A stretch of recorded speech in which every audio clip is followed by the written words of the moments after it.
G'day, Adrian the Bee Farmer here for the Tocal 2020 online virtual field day, and I've been asked to talk about how I provide quality nukes to my customers.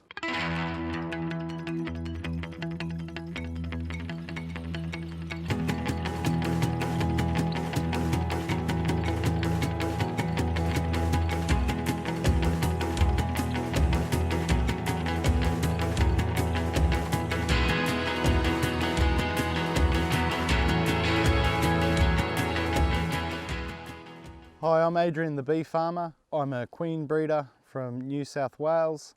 I also produce quality nucleus hives, package bees and beehives for my customers. I pride myself in good quality genetics of queen bees and breeding lines for disease resistance, honey production and docility. I love what I do. I'm very passionate about being a beekeeper. I work with my dog Honey. I wouldn't change what I do for the world. So my dad got me into beekeeping when I was younger. He introduced me to bees and taught me the basics. And then from then I went on to work for some big commercial beekeepers and gain experience in the industry, and decided to move the path of queen breeding and go down that road and rearing quality bees.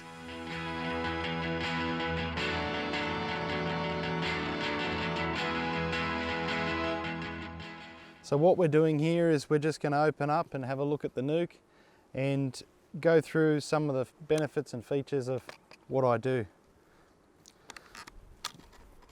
A little bit of smoke at the entrance. So all my nuke hives are made up from package bees, shook onto foundation, so that my customers are all getting brand new frames, brand new foundation, disease free. So these bees are about 4 weeks old, this nuke. We've shaken 1.3 kilos of bees into this box. We've given them about 3.5 to 4 weeks with a well-bred queen from good genetics that we select for traits like honey production, docility, gentleness, calmness on the comb, disease resistance and pollen gathering. So what we're going to do is I'll just remove a few of these frames. We're just doing an inspection prior to the bees being sold, once some of their progeny hatches and comes through. So these bees have got lovely stores of pollen. On this side we've got a little bit of larvae and eggs, pollen, stored honey, which the bees have collected out here. Let's have a look for the queen. You see the nectar dripping out of there. Side.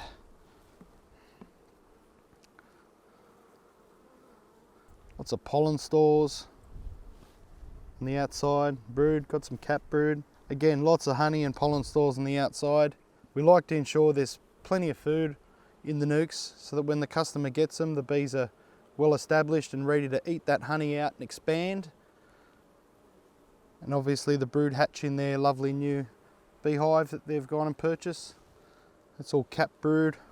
So again, we mark the queen so that the customer can locate and find her easily in their new hive. And it reduces the risks of them squashing her when they put her back in. And there she is there. I'm just going to pluck her off there.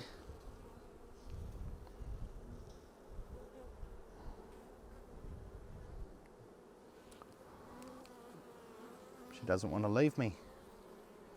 Yep. So there's our queen, just wandering along there. Nice blue mark on her. And knowing where she is now on the frame, I'm able to put that back in there and push it up against the wall. No risk of squashing her. Again, lots of beautiful stores of pollen and honey. Very gentle bees, nice and docile.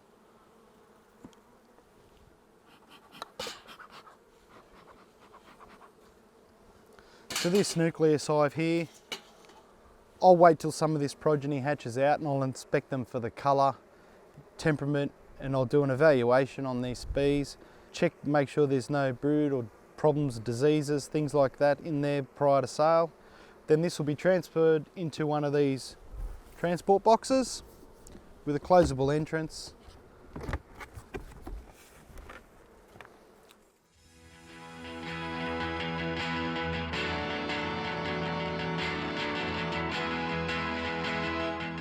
Okay, so here we are. We've got a nuke that's been transferred from its timber box into the Corflute transport box. And what we're going to do is we're just going to tape up this box, install it in the car for the customer so that they can go home and install and transfer it into their hive. So on top of my box here, I've noticed I've got all my markings here. We've got PD, Q, M, E, B, L, P, H.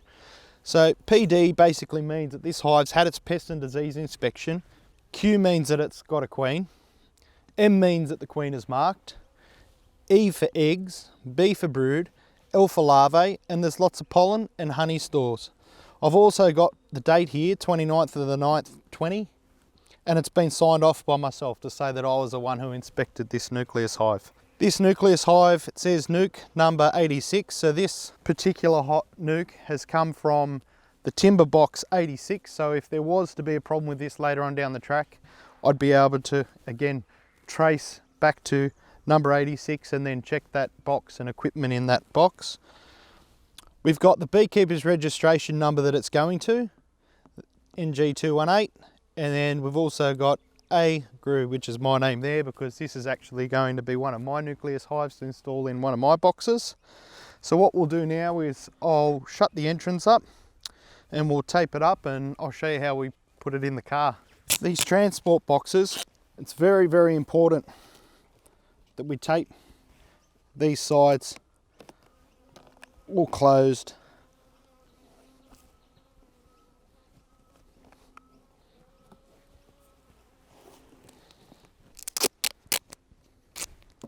I also like to tape the front here, or you can actually use staples, put across the front.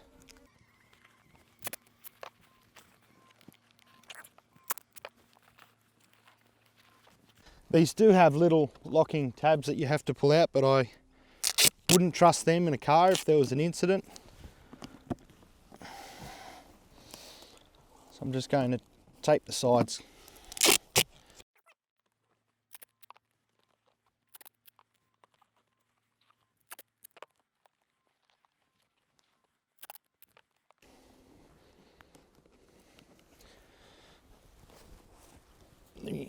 As you can see, these nukes have good ventilation in the front and rear. So now what we're going to do is just close this, push that little bee in there, close the front entrance to the ventilation setting there to make sure no bees can come out. And what I'm going to do now is just have a look up inside. Sometimes you can use your bee brush to brush the bees off if you have a rogue like this one here. We just want to get him away, or her. And that's now ready to go in the car. Okay, so we've got a late model European car here. I'll just check my entrance is all closed up. There's one rogue bee there that I want to get out. Away. Generally, if you do have a bee, they will sit on the ventilation. So as you can see here, we've got air conditioning vents in the back. So the bees are going to be nice and cool.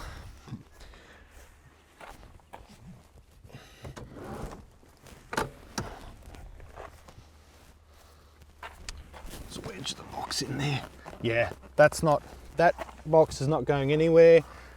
There's good ventilation over here, nothing blocking that. And also on this side, the ventilation's not been blocked by the door when I close it. It's not going anywhere. There's no airbags in this part of the vehicle, so this should ride quite safe and secure.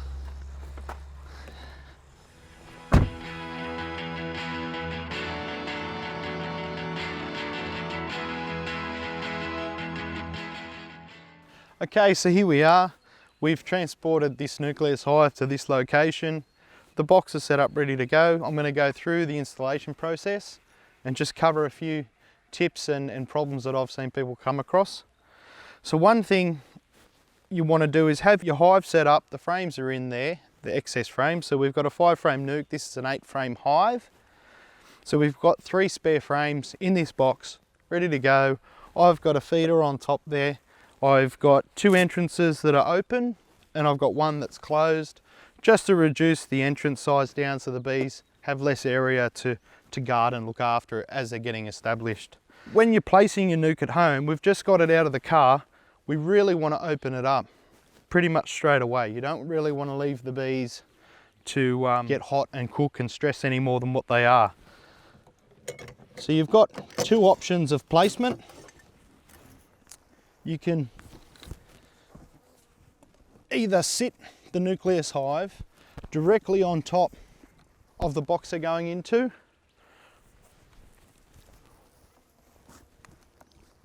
or we can sit it nice and comfortably next to the hive. There's no ants here at this location. If it was up on a stand, obviously you'd probably better off to put it on top. And then what I'll do is I'll just give them a bit of smoke around the entrance, and I'm just going to open the entrance here to let the bees fly. So the last thing you want to do is open and try to transfer the bees after they've been bouncing around in the back of a car. The bees will be quite stressed, quite aggressive at this stage. So you really want to open them up and let them fly for a couple of hours, orientate, let them settle down.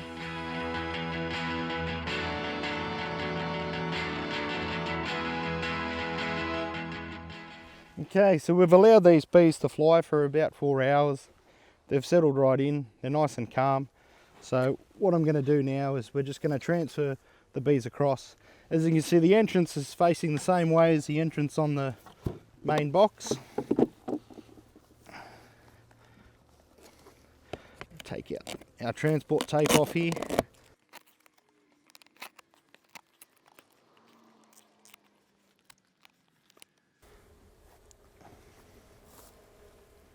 It's a bit later in the day here now, and these bees are in a perfect, nice, shaded location for this time of the day. So what I'm going to do is 1 frame at a time, pull that out and just put it in the same position and orientation as the other frames. There's our brood frame. Lovely.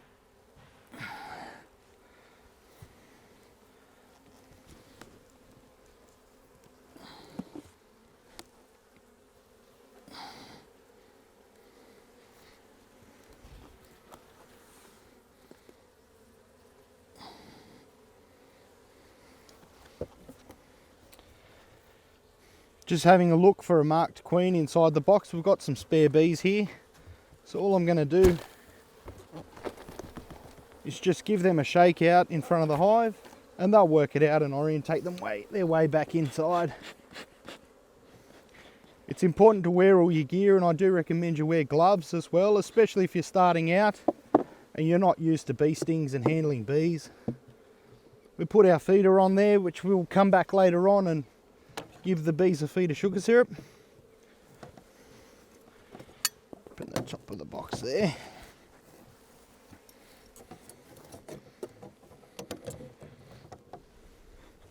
These boxes are very handy to keep and hold on to if later on you need to catch a swarm or a neighbour rings you about a swarm. They're very handy to keep a few spare frames of foundation in this box, or later on if you need to split, because they're finding swarm cells. They're very good, and it's easy as that.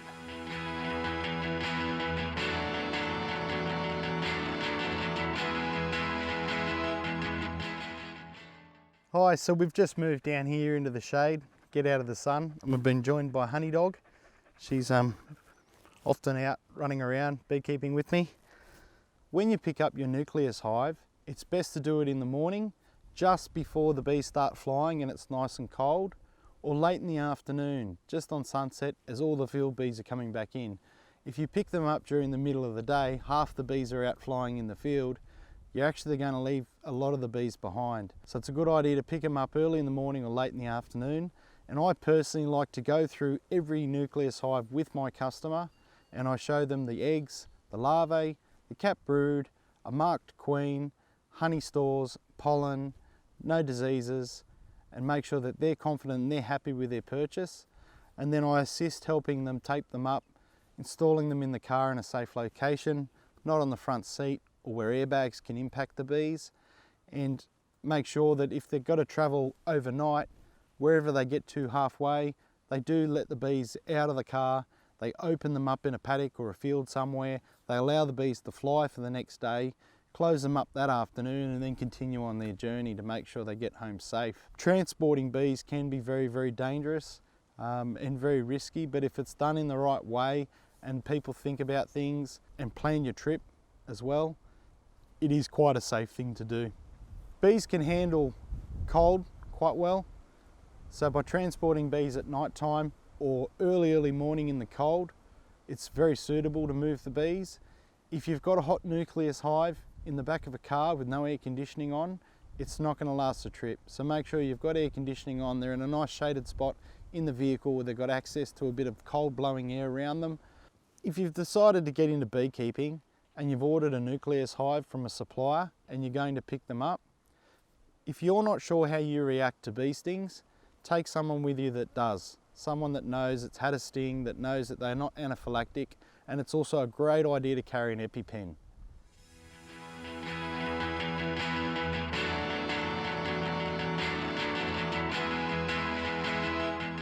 So I talked a little bit about how we make up our nukes and about how we're putting everything onto brand new equipment. Now that might not be a viable option for a lot of people, but I just stress, don't use old brood combs and old frames from your production hives and use them in nucleus hives to sell to customers, kind of using customers as a way to replenish the frames in your beehives. So even if that means you do a thorough pest and disease inspection on your beehive and you lift frames up and turn it into a double brood chamber and put nice new foundation and new frames in the bottom of a disease-free hive, allow the bees to draw comb, allow the queen to lay eggs, then move those frames across into a nuke, add a nice new seasonal queen, good temperament, mark if the customer requires it, and at least then you've got the confidence that you're selling good quality bees. You may have noticed all my nukes have a number on them. So what I'm doing is when I make up my production hives, which are also numbered the same, I shake bees out of production hives and harvest bees, and then I'm noting down, record keeping, what hive the bees have come from and what nucleus hives the bees have gone into. So if there is a problem down the track, there's some sort of traceability back to where it originated from, and I'll be able to find that quite quickly. By exchanging brood combs from diseased hives, you're just spreading chalk brood or AFB, EFB, all those sorts of diseases. Another point on that is when you're purchasing your bees, I highly recommend people ask for a certificate number off some sort of pest and disease management course, just to show that the person that you're buying the bees from is qualified in pest and disease identification and are doing the right thing in the industry. So this course was done online through the National Bee Biosecurity Program, AgriFutures, Australian Honeybee Industry Council and Plant Health Australia have all supported this course and put towards that. Otherwise, I've also done some fantastic courses at Tocal College on pest and disease management. They run a great course for beekeepers and I can highly recommend to go along and do their course. Another point to add is it's important to ask the person that's supplying or making up your nucleus hive where the queen comes from. The queen is the heart and soul of a beehive, so by ensuring that there's good genetics in that queen, that's what's going to come out in your beehive. The last thing you want to have is a queen that has a bad temperament, has an aggressive nature, doesn't produce honey, or a swarming tendency where they can become a nuisance to the public and people around.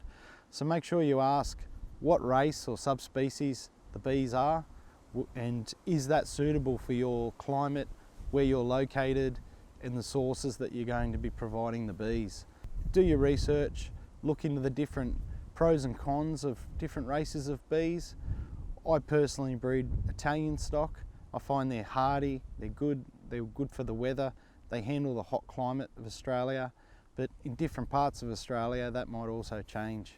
As bad as COVID is, I hope it's allowed everybody to take a breath and spend a little bit more time looking after their bees and getting back to their roots and enjoying doing what they love and they're passionate about, and being closer to your family. To get in touch with me, Adrian the Bee Farmer, you can go to my Facebook page or my website www.thebeefarmer.com and send us an email.